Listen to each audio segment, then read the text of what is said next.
ناظرین، ایران اسرائیل امریکہ جنگ کے بعد دنیا ایک نئے خطرناک مرحلے میں داخل ہو چکی ہے۔ کیا ایران نے شمالی کوریا ماڈل اپنا لیا ہے؟ کیا ایران کے پاس پہلے سے ایٹم بم موجود ہے؟ مشرق وسطیٰ میں جنگ بظاہر وقفے میں دکھائی دے رہی ہے، لیکن اصل میں پوری دنیا ایک ایسے خطرناک موڑ پر کھڑی ہے جہاں کسی بھی لمحے صورتحال جو ہے وہ ایٹمی بحران، عالمی معاشی تباہی اور بڑی طاقتوں کے براہ راست تصادم میں تبدیل ہو سکتی ہے۔ تازہ ترین اطلاعات، سفارتی نقل و حرکت، فوجی دھمکیاں اور ایران کے حالیہ بیانات نے واضح کر دیا ہے کہ آنے والے دن انتہائی خطرناک ہو سکتے ہیں۔ سب سے بڑی خبر ایران کے جوہری پروگرامز کو لے کر سامنے آئی ہے۔ ایرانی جو پارلیمانی حلقے ہیں اور سرکاری شخصیات نے واضح اشارہ دیا ہے کہ اگر امریکہ یا اسرائیل نے دوبارہ حملہ کیا تو ایران یورینیم کو 90% تک افزودہ کرنے کی طرف جا سکتا ہے، جسے ہم ویپن گریڈ یعنی ایٹمی ہتھیار بنانے کی سطح سمجھتے ہیں۔ یہ صرف ایک دھمکی نہیں، یہ پوری دنیا کے لیے ایک وارننگ ہے، کیونکہ 60% سے 90% تک پہنچنے کا مرحلہ سب سے خطرناک سمجھا جاتا ہے۔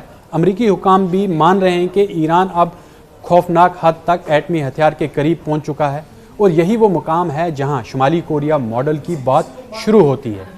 ایران اب شاید وہی راستہ اختیار کرنا چاہ رہا ہے جو شمالی کوریا نے برسوں پہلے اپنایا تھا، پہلے مذاکرات، پھر وقت حاصل کرنا، پھر خاموشی سے افزودگی بڑھانا، اور آخر میں دنیا کو ایک ایسی حقیقت کے سامنے کھڑا کر دینا جہاں فوجی حملہ ناممکن ہو جائے، کیونکہ سامنے ایٹمی طاقت کھڑی ہوتی ہے۔ شمالی کوریا نے یہی کیا تھا۔ امریکہ دھمکیاں دیتا رہا، پابندیاں لگتی رہیں، مذاکرات ہوتے رہے، لیکن آخر کار پیونگ یانگ نے اپنی ایٹمی طاقت حاصل کر لی اور دنیا کچھ نہ کر سکی۔ اب جتنے بھی مغربی تجزیہ کار ہیں ان کا کہنا ہے کہ وہ ایران کا جو یہ ایک خوفناک ایک اقدام ہے، ایران بھی جو نارتھ کوریا ہے اس کے ماڈل کو اپنا رہا ہے، یعنی کہ ڈیلے، نیگوشیٹ، سروائیو، نیوکلرائز، یعنی وقت لو، مذاکرات کرو، بچو اور ایٹمی طاقت بن جاؤ۔ یہ وہ والا ماڈل اپنا رہا ہے۔ ایران مسلسل جو مذاکرات ہیں وہ بھی کر رہا ہے، اور لیکن ساتھ ہی افزودگی، میزائل پروگرام اور علاقائی نیٹ ورک بھی مضبوط کر رہا ہے۔ اس دوران ایک اور بڑی پیش رفت نے واشنگٹن کو ہلا دیا ہے۔ ابھی امریکی صدر ڈونلڈ ٹرمپ چین پہنچ چکے ہیں، جہاں ایران جنگ، آبنائے ہرمز، تیل سپلائی اور عالمی معیشت سب سے بڑا ایجنڈا بن چکے ہیں۔ رپورٹس کے مطابق ٹرمپ اور شی جن پنگ نے اس وقت اسٹریٹ آف ہرمز کھلا رکھنے اور ایران کو ایٹمی ہتھیار نہ ملنے پر بات کی ہے، لیکن اصل کہانی اس سے کئی زیادہ بڑی ہے۔ امریکہ کو اب شک ہے کہ چین، روس اور ایران کے درمیان خفیہ اسٹریٹجک تعاون بڑھ رہا ہے۔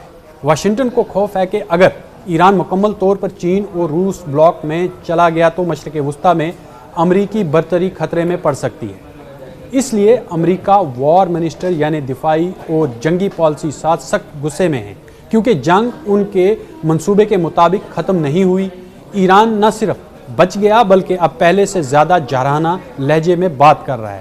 امریکی انٹیلیجنس رپورٹس کے مطابق ایران اب بھی اپنے missile networks, drone programme اور خلیجی دباؤ کی صلاحیت برقرار رکھے ہوئے ہے۔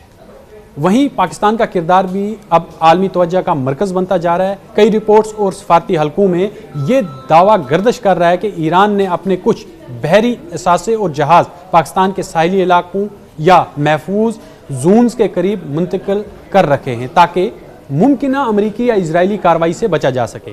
تاہم اس کے باضابطہ آزادانہ جو تصدیق ہے وہ سامنے نہیں آئی ہے، لیکن یہ بات جو ہے وار منسٹر نے ڈسکس کی ہے اور وہ کافی غصے میں ہیں، اور انہوں نے یہ کہا ہے کہ جس طرح سے پاکستان نے جتنے بھی ایران کے جو جیٹس ہیں ان کو جو ہے محفوظ مقامات میں شفٹ کر رکھا ہے، یہ انتہائی حساس معاملہ ہے اور یہ بہت حد تک خطرناک بات ہے۔ لیکن یہ حقیقت ہے کہ پاکستان اس وقت ایران، امریکہ، چین اور خلیجی ممالک کے درمیان ایک حساس سفارتی پل بن چکا ہے۔ سب سے خطرناک پہلو اب آبنائے ہرمز ہے۔ امریکہ پہلے ہی ایران کے خلاف بحری ناکہ بندی جیسے اقدامات کی بات کر چکا ہے، جبکہ ایران واضح کر چکا ہے کہ اگر اس کی بندرگاہیں خطرے میں آئیں تو پورا خلیج خطرے میں ڈال دیا جائے گا، اور یہی وہ لمحہ ہے جہاں دنیا کو اصل خطرہ شروع ہو جاتا ہے۔